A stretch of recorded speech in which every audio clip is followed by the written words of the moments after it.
Hey everybody, welcome back to our channel. Today in this video, we again come up with one of the very important, amazing and enthusiastic topic of politics class 10, and that is power sharing. So today we are going to talk about power sharing. So let's start. Now, firstly, if we understand this power sharing, now what it means. So, after hearing this, in politics, we get to know it's the sharing of power between the different organs and the levels of government. That is, the organs of government like legislature, executive, and judiciary, and the levels of government central, state, and local government. Now, the sharing of power between these is what we call power sharing. So, today we are going to talk about this thing. Now, in this power sharing, we get to know about different things. Firstly, we have to study two main examples. That is, they tell why power sharing is so crucial in a democracy. And now we know that India is a democratic country, so we should know this power sharing.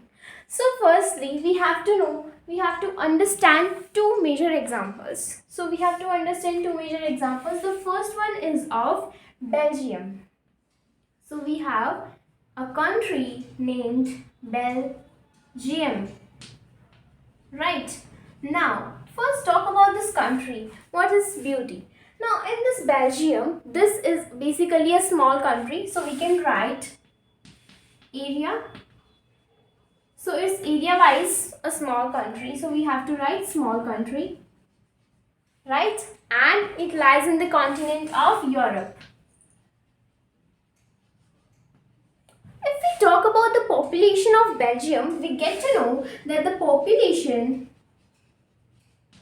of Belgium is around half the population of Haryana state of India. We are comparing Belgium with Haryana because in India is such a vast and huge country in which there are so many states, even if you know now. So in this Europe we have loads of countries, and these countries are equivalent in area to the states of India. So by this idea you get to know that India is so vast. The population is around a little bit more than 1 crore. So we can write 1 crore plus. This is about the half the population of Haryana, and it's very smaller than the area of Haryana. So this is the Belgium, about the Belgium. Now why we have to study about Belgium? Because in this we get to know a very important aspect related to power sharing. So what happened? Let's firstly understand the ethnic composition of Belgium. What is the meaning of this ethnic composition? Ethnic composition means the diversity in the religions and the basically social groups between on the basis of culture or language. So in this Belgium we have the ethnic composition. So let's first talk about that thing. So let me first rub this over so you get to know very clearly, okay? So if we talk about the ethnic composition of Belgium, so let's first draw a rough diagram of Belgium. Let's suppose this is Belgium for your clear understanding.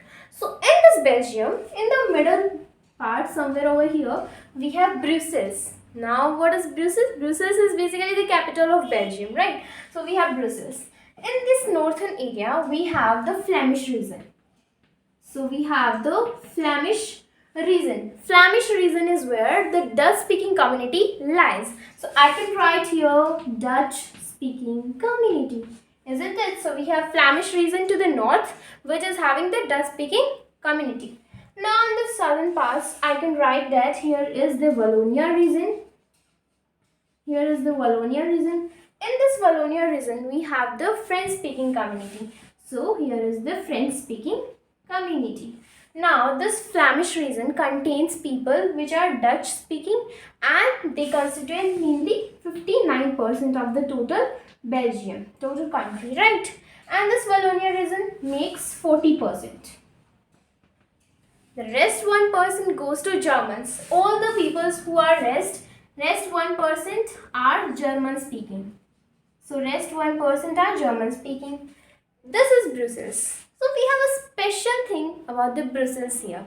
Now this Brussels having a special problem. We have to say it's like special problem of this Brussels. Now what is happening here? Now we can understand in this entire Belgium, the The people 59% Dutch speaking community or the Flemish region is in majority. French speaking community, which is 40%, is in minority. But in the Brussels, what is happening here is that 80% people 80% people are French. So 80% people are French speaking, and the rest 20% are of the Dutch speaking. So I can write here Dutch speaking. Now we get to know that in the entire country, Dutch are in majority, but in the capital itself, Dutch are in minority. So I hope you get to know the problem. So what happened over here is that the French speaking community, which lies in the southern part of the Belgium, which resides in the Wallonia region, are basically very privileged. They are in minority, but still they are privileged by birth. They have some few rights which are additional to them.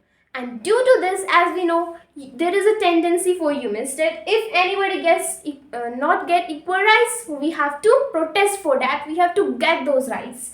So for this, in this Wallonia region where we have the French speaking community, they were sharing the privileges. So if they were sharing the privileges, so Dutch speaking community starts to raise hand. So there started the tensions between these two communities between the 1960s, around 1960s. So there are tensions between these two communities. After this, there is a special problem over here. So we have 80% French, 20% Dutch in the Brussels.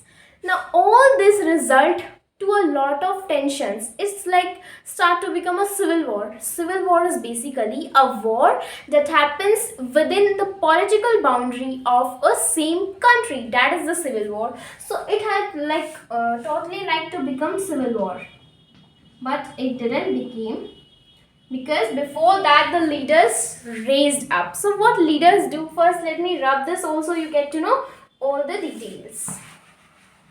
So how these tensions are basically removed from Belgium, what steps were taken by those political leaders. So let's first talk about those. So what happened that during the time of 1970 to 1993, 1970 to 1993, the leaders of Belgium raised their voice. They thought that this country now, if it will happen the civil war, it will destroy and everything will just vanish. So they want to protect it. So between this time, what they did, they amended the constitution. So they amended the constitution, and in this amendment part, what they did, they basically amended the constitution 4 times. And this 4 times is really a large number.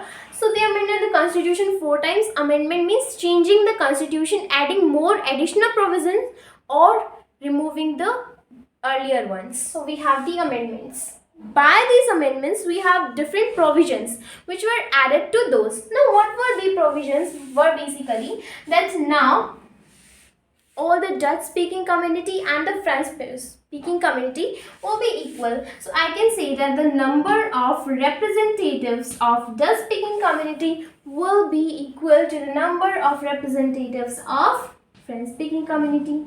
Representatives of French speaking community means if a government is have to be formed, then in that the number of representatives which are the French speaking and which are the Dutch speaking should be equal. Means no discrimination at all by this amendment. So this is a very good thing. Now both the communities relaxed a bit. Then after what they did next step. So what they did, they formed a government which we called community government. Community government. By the name itself, we get to know there is something to do with the community. We have 2 main communities here, the Dutch speaking and the French speaking. For these 2 communities and the rest all, there was the community government for the single community. That there was from that community itself, there are representatives who are elected so that they can make their own laws, rules, what they want to do. So they were independent community government, not under the supervision or subordinate to the central government. So this independent community government beyond the central government. So this is a very basic thing and important thing which was a part of amendment basically done there, and due to this all the leaders were able to save the lives of both the communities. Now the outcomes of all these amendments were very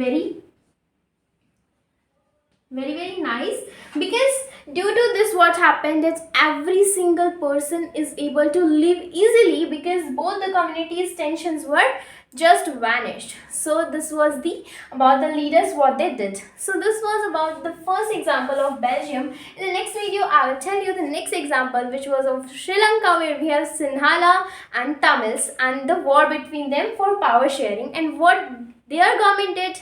It will be interesting. So I hope you enjoyed today's class. Thanks for watching.